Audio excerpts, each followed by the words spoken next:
Hello everybody, I hope you're having a great day. Today we're going to continue on the Fish Stories Junk Journal tutorial, the page tutorial, and we have a big day because I have a lot that I want us to accomplish. We're going to finish all the rest of the pages of the signature so then we can sew it all together. The first thing, okay, so we're up to this page right here.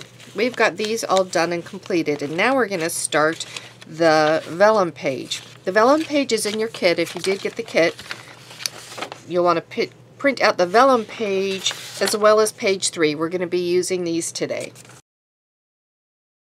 Okay, here's my vellum printing.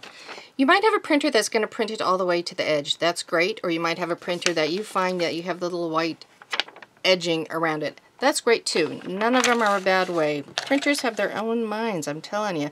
What you want to do is find the middle of your paper, whichever way your water printed out. So let's find the middle.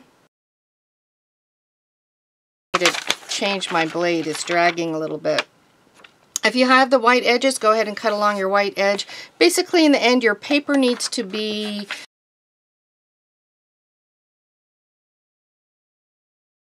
8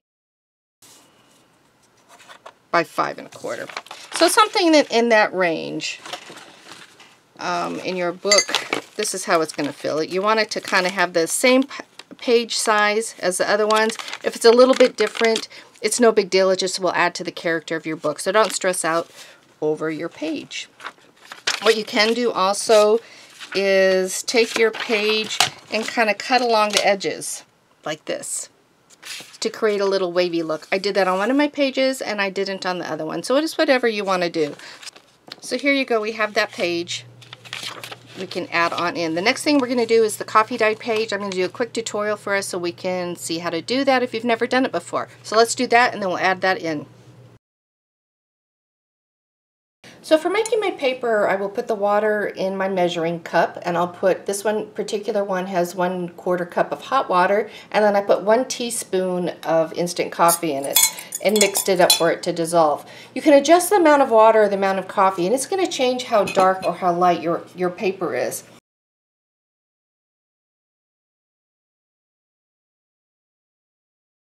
I use a paintbrush for my paper. I don't like to have my hands in contact with the coffee as much because I don't like the smell on my fingers all day. So what I do, I use a paintbrush. This is a paintbrush I just got at Home Depot. They're very inexpensive, and I place my paper down on, this is a tablecloth that I bought at the dollar store. So I cut up a section that's just the size to use on my countertop, and then I paint it with my brush. As I paint it with my brush, you can see it starts to absorb into the paper, but it's not completely absorbed. I turn it over and I take a look at the other side, and then I just do the same thing. As I continue to do this, it starts absorbing into those paper fibers, and so it's never been an issue with me doing it this way. Once I have the paper covered, I grab the tips and I bring it over to my baking pan. This is a baking pan I got at the dollar store. I bought some pans that I use exclusively for my paper dyeing. If you have like grease spatterings or anything on your cookie sheet, it ends up getting on your paper. It changes what your paper is like. Sometimes that can be nice if you want a grungier looking paper, but I like just having separate cookie sheets. They're very inexpensive, and then I can do my paper really easily. So now I'm going to put this in the oven. I have my oven set at 250. You can set it higher. Sometimes I'll go as high as 350, and I watch it very closely. It just bakes faster. But 250 is a good temperature to do it at. So while that's baking, what I do, I take another piece of paper and I'll prep it. It doesn't take very long to bake in the oven, and so this just speeds the process along. I keep busy, so I'll get like 4 pans going at once, and so it's a really active process. It's not boring at all. So as you bake your paper in the oven, you're going to see it starting to lift its edges like this. That means that those parts are going to be ready. What I do sometimes, I will take that paper and I'll just flip it. It just exposes a little bit more so it can dry a little bit more easy. Here's a page that I did with 1/2 cup of water and 1 tablespoon's worth of the instant coffee. So you can see it's a much darker look, and also it depends on where you have it placed on your tray. So this is the top part. It was on my tray like this. And it gets a darker color because it's exposed more to the heat. If you turn it over, you see it has a much lighter color. So to give you an idea, this is the top, that was the bottom. This page was done with 1 teaspoon in a 1/4 cup of water. This is the top that was most exposed to the heat. I did flip it once, stirring it, and this is what the bottom, the part that was exposed to the metal, this is what it looks like. You see how it has that lighter color. So it's something to just keep in mind as you're making your book, if there's a part that you would like a darker look into it or a lighter look to it. I have this tray also that I got at the dollar store. I'm not using it with this particular book, but it's a nice tray to have. As you use this tray, this is the one that you get all those polka dot looks on. So it's a great tray to have, and it's only $1, so it's worth the investment. So another thing that happens with these papers as they get baked in the oven, they lose moisture. What I like doing is taking my paper to a steam iron and I iron my paper. It still retains that crinkly feel in the look, but it returns moisture to the paper so it's not so brittle and so not as apt to break off. Here's a tray that I have that has some leftover coffee spills on it from the last coffee dyeing that I did. I'm going to put this paper on here so you can see what happens with that, what it turns out like. Okay, I'm going to put it in the oven. Okay, this paper is just about ready. I've been flipping it more during the baking process, and it has a more even distribution of the heat coming down from the top. So you'll notice that the paper from the front to the back is more the same color. I'm going to put it back in for just a second more. Okay, this page is now done, and as I was telling you, the color isn't all that much difference. There is a little bit of difference, but it's not as drastic as like this one with the higher ratio and just only baking on one side. This is the one with the same coffee ratio right here. These two have the same coffee ratios, except this one I was turning more often and I was turning it earlier. This one I turned it I think once. Okay, here's the pan that had the coffee, the little coffee drops that was on it. And you can see what it does to the paper. The paper actually moistens and then absorbs that coffee. So if you want a grungier look to your paper, you can splatter down coffee on your baking pan beforehand, and then you'll get that transferred to your paper. If you don't want that grungy look, make sure that your coffee make sure that your baking tray is completely cleared off and cleaned off so you don't have any coffee residue, any grease if you're using your normal baking pans. So you want it as clean off as possible. Once I'm done, what I'll do, I'll take my coffee, because sometimes I don't use all my coffee. Sometimes I'll take my coffee and I'll go through the entire batch. And I'll just keep on doing paper until my coffee is done. It's not that expensive. You could just pour it down the drain if you want.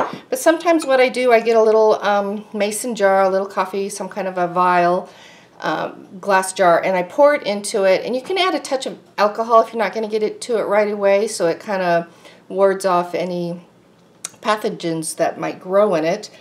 And then you can use it again later on. So there you go. Let's move on to the next part. Okay, now that we have our coffee dyed paper, we want to select the pieces that we want to use. Do you want it to have a grungier feel? If you want to have a grungier feel, you can put that in. Keep in mind that depending on where we're putting the things, it might even be covered up. Or if you wanted a darker page, or if you wanted a lighter page. So I don't think I want mine this dark, so I'm going to go with this one here.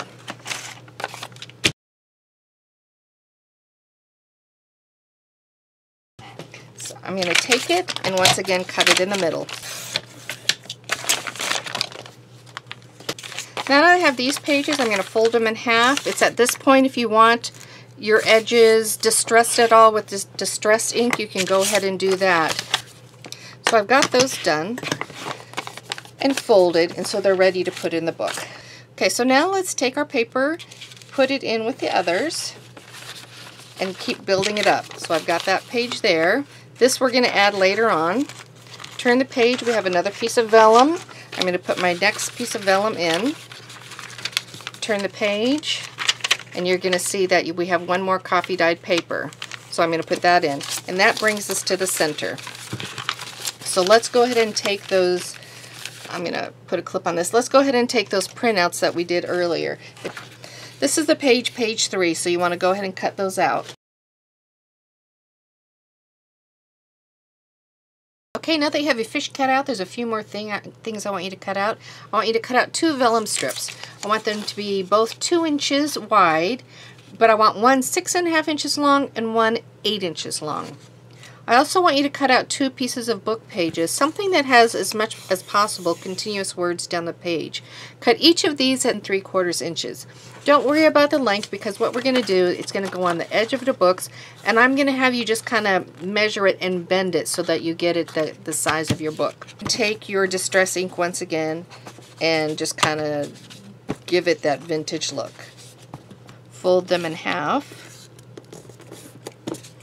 Now that you have the distress ink on your paper book page area, go ahead and hold it up to your large fish picture and find out how long it is, and just bend right there and then clip it. Sometimes when you measure and cut something that's so close like this, I swear it ends up being the wrong size. So I like doing it just manually like that, and then it's right where it needs to be.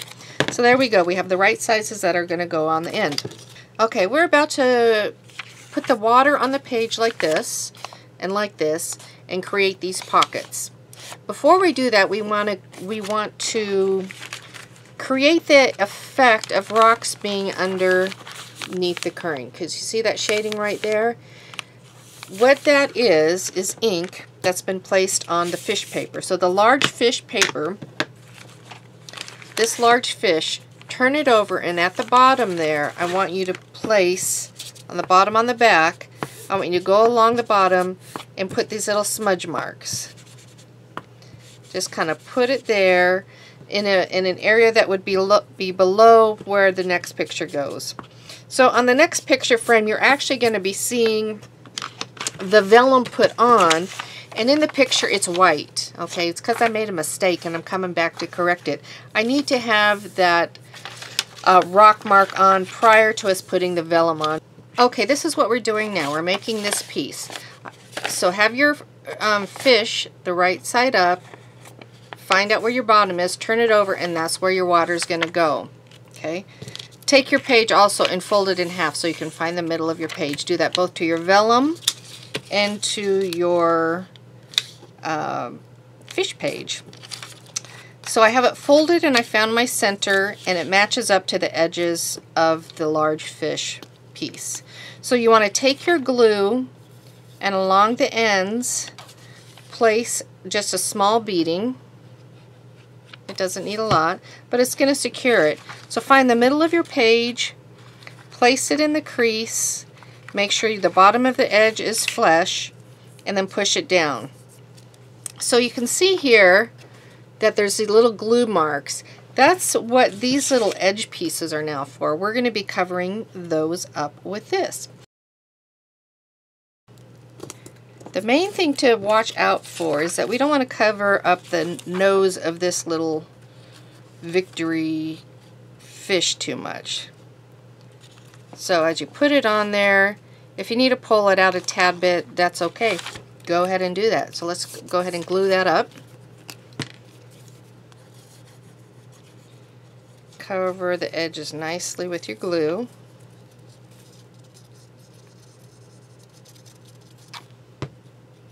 And what I'm going to do is cover this side first and then fold it over, just to make sure that my nose isn't hindered. And so I'm folding it over. And I have that extra space to work with anyway, so it's not a big deal. So then I'm going to go ahead and put it on the other side. The other side is just fine. I'm going to butt it up right to the edge of the page.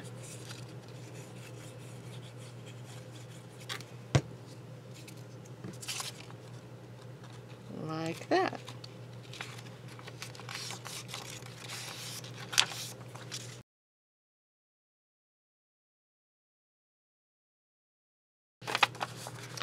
Okay, now that I have that complete, you might find that there's a little bit of give to it. Just go ahead and work with it, and it'll be fine. It'll be fine. So then find your pure page, fold that in half. And so now what we're going to do, we're going to make the pocket. So this is going to be lined up in the middle of the page. Actually, line that up in the middle of the page and then fold it. That might be easier. No, it doesn't matter. Line it up and just fold your page in the middle. And here we go.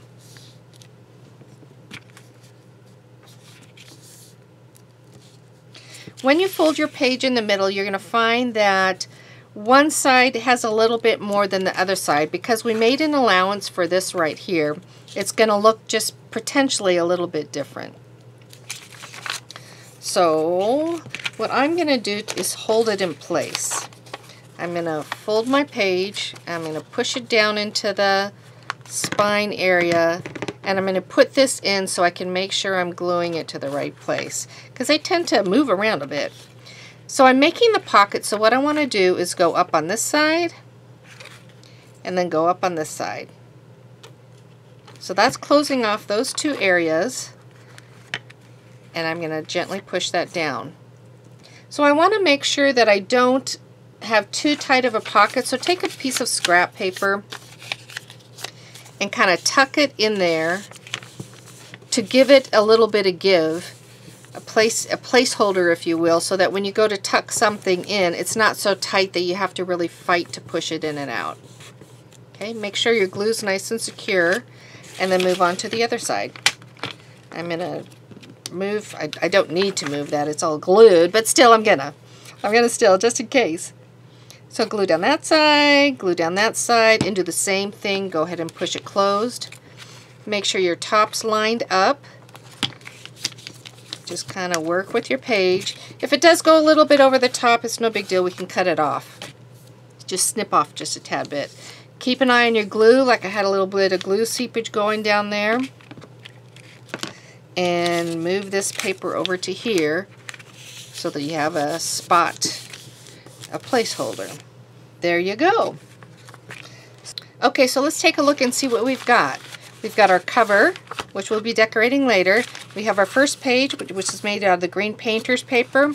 We have our paper bag sheet. We have our vellum paper with a little edging cut on it. We have a piece of coffee dyed paper, another vellum piece of paper, and then we have our middle piece. So this is going to go in here, and this is going to go on that piece of paper right there. It creates that ocean line beneath the fishing pier. Okay, so let's work on that. So we already cut this one to match the paper. It's 8 inches, and this is also 8 inches. What I want to do with this one is fold it so that it matches in the spine. When we stitch our book, it's going to be stitched right through this vellum paper.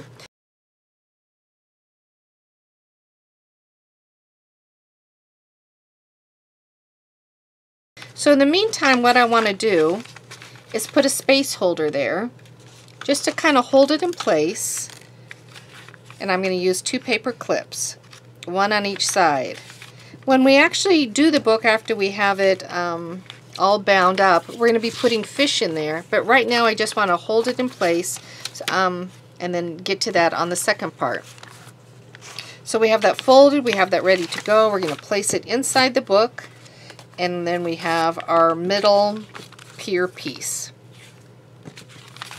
Okay, I think we're ready to bind it.